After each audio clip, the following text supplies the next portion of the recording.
রাজধানীর মগবাজারস্থ বাংলাদেশ জামায়াত ইসলামীর কেন্দ্রীয় কার্যালয়ে এক সৌজন্য সাক্ষাৎ করতে আসেন ঢাকায় নিযুক্ত ব্রাজিলের রাষ্ট্রদূত পাওলো ফার্নান্দো ডায়েস ফাইরেস। এ সময় বাংলাদেশ ও ব্রাজিলের মধ্যে ভ্রাতৃত্ব বন্ধনে দুদেশের সৌহার্দ্য সম্প্রীতি প্রসঙ্গে কথা বলেন ব্রাজিলের রাষ্ট্রদূত। We have agriculture, we have pharmaceuticals, we have education, we have culture, and all of this is already on the move. Okay, our bilateral relationship is in very good shape, and other stakeholders, in order to help Bangladesh to achieve its promising future. পরে দেশের ব্যবসা বাণিজ্য সম্প্রসারণে Brazil বাংলাদেশের সাথে কাঁধে কাঁধ রেখে কাজ করবে বলে জানান জামায়াতে ইসলামের নায়েবে আমির সৈয়দ আব্দুল্লাহ মোহাম্মদ তাহের। ব্রাজিলে বড় ধরনের কোনো ইনভেস্টমেন্ট বাংলাদেশে নেই।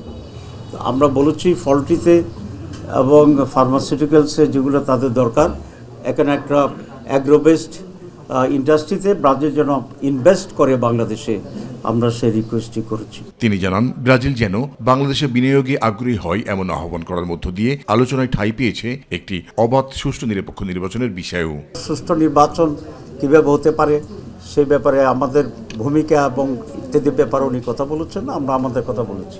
বিএনপির সাথে জামায়াতে ইসলামীর দূরত্ব রয়েছে কিনা সাংবাদিকদের এমন প্রশ্নের জবাবে তিনি জানান জামায়াতের কেউ সেটি অনুভব করে না। বিএনপির সাথে আমাদের তেমন কোনো বিরোধ নেই, মত পার্থক্য নেই। ছোট ছোট ইস্যুগুলোতে কেউ কেউ ফেরি ফেরি বা সাইডে কথা বলছেন, সেটা এত ধর্তব্য বিষয় নয় যে বিএনপির সাথে আমাদের কোনো গ্যাপ আছে। We are working together. Thank you. Zahid Ahmed Babu, my TV, Dhaka.